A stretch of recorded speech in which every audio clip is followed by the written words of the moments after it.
여러분, 이런 생각 한 번쯤 해보신 적 없으세요? 진짜 진화론이 맞을까? 우리가 너무 당연하게 받아들여온 이야기라서 오히려 한 번도 제대로 의심해보지 않은 건 아닐까? 그리고 반대로 창조나 설계 같은 다른 가능성은 너무 빨리 지워버린 건 아닐까? 사실 진화론은 오늘날 거의 상식처럼 취급됩니다. 학교에서도 배우고 다큐멘터리에서도 보고 과학을 말할 때 빠지지 않고 등장하죠. 그래서 많은 사람들은 진화론을 그냥 이미 끝난 이야기처럼 받아들입니다. 토론이 끝났고 이제는 세부적인 내용만 남은 것처럼 말이죠. 그런데 이상하게도 막상 조금만 깊이 들어가 보면 사람들 마음속에는 생각보다 많은 질문이 남아 있습니다. 그리고 그 질문들은 그렇게 복잡하지도 않아요. 정말 모든 생명은 아주 오랜 시간 동안 조금씩 변해서 지금의 모습이 된 걸까? 정말 단순한 생명에서 이렇게 복잡한 생명체가 나오는 과정이 충분히 설명된 걸까?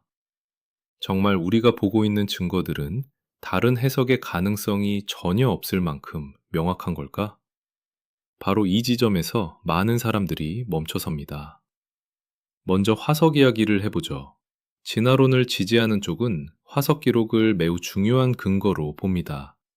중간 형태라고 불리는 화석들도 소개되고 어떤 생물이 어떤 방향으로 변화해 갔는지를 설명하려고 하죠. 실제로 그런 자료들은 분명 흥미롭고 처음 보면 설득력 있어 보이기도 합니다. 그런데 비판하는 쪽의 시선은 조금 다릅니다. 그들은 이렇게 묻습니다.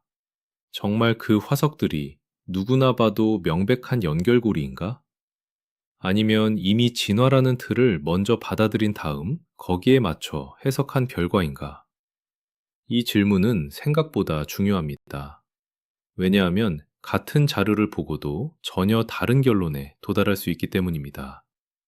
어떤 사람에게는 그 화석이 변화의 흔적으로 보이지만 다른 사람에게는 비슷하지만 여전히 별개의 생물로 보일 수 있습니다. 즉, 증거가 아예 없다는 말과는 다르지만 그렇다고 모든 사람이 같은 수준으로 납득하는 것도 아니라는 거죠. 그리고 여기서 또 하나의 질문이 생깁니다. 작은 변화와 큰 변화는 정말 같은 걸까요? 우리는 분명 생물 안에서 일어나는 작은 변화는 볼 수 있습니다. 환경에 적응하면서 크기나 색이 달라지고 같은 종류 안에서 다양성이 생기는 것도 볼 수 있죠. 그런데 많은 사람들이 어렵게 느끼는 건 바로 그 다음 단계입니다.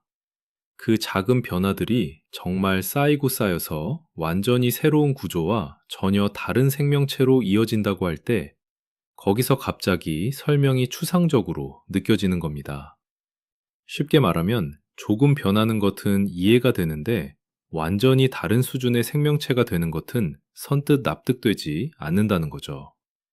그래서 어떤 사람들은 소규모 변화는 인정하더라도 우리가 흔히 생각하는 거대한 진화의 그림까지는 쉽게 받아들이지 못합니다.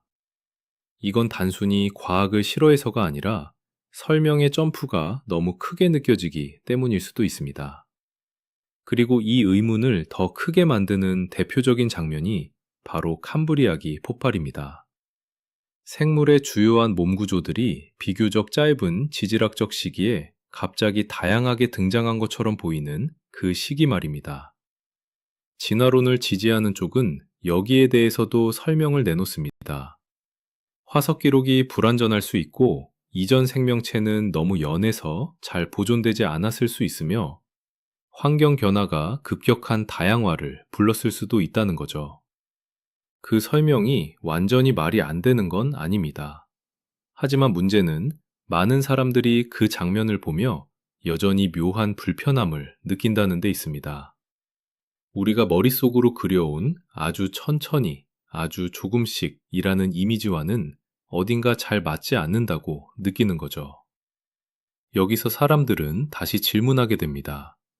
정말 모든 것이 그렇게 매끄럽게 이어지는 걸까? 아니면 아직 설명되지 않은 빈틈이 생각보다 큰 걸까? 유전학도 마찬가지입니다. 많은 경우 DNA의 유사성은 진화론의 강력한 근거로 제시됩니다. 특히 인간과 다른 동물 사이의 유사성이 강조될 때 사람들은 아, 그래서 공통조상이라는 거구나 하고 생각하게 됩니다.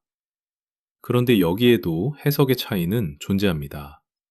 어떤 사람들은 유사성을 공통조상의 흔적으로 봅니다. 하지만 다른 사람들은 이렇게 묻습니다. 유사하다는 것이 꼭 같은 조상에서 나왔다는 뜻이어야만 할까?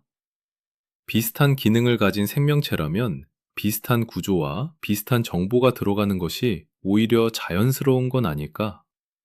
즉, 누군가는 그것을 공통조상의 흔적으로 보고 또 다른 누군가는 공통 설계의 흔적으로 보는 겁니다. 결국 여기서 드러나는 건 하나입니다. 같은 자료가 언제나 하나의 결론만 강요하는 것은 아니라는 사실입니다.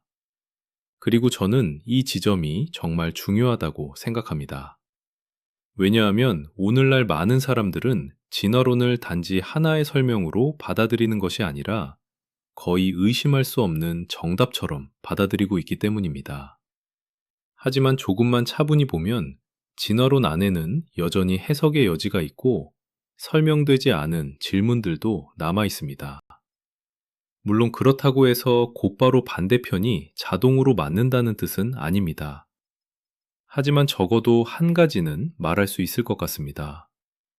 우리가 배워온 진화론은 생각보다 훨씬 더 단순하지 않고 생각보다 훨씬 더 많은 가정과 해석 위에 서 있으며 생각보다 훨씬 더 쉽게 완전히 증명된 이야기라고 말하기 어려운 부분이 있다는 겁니다.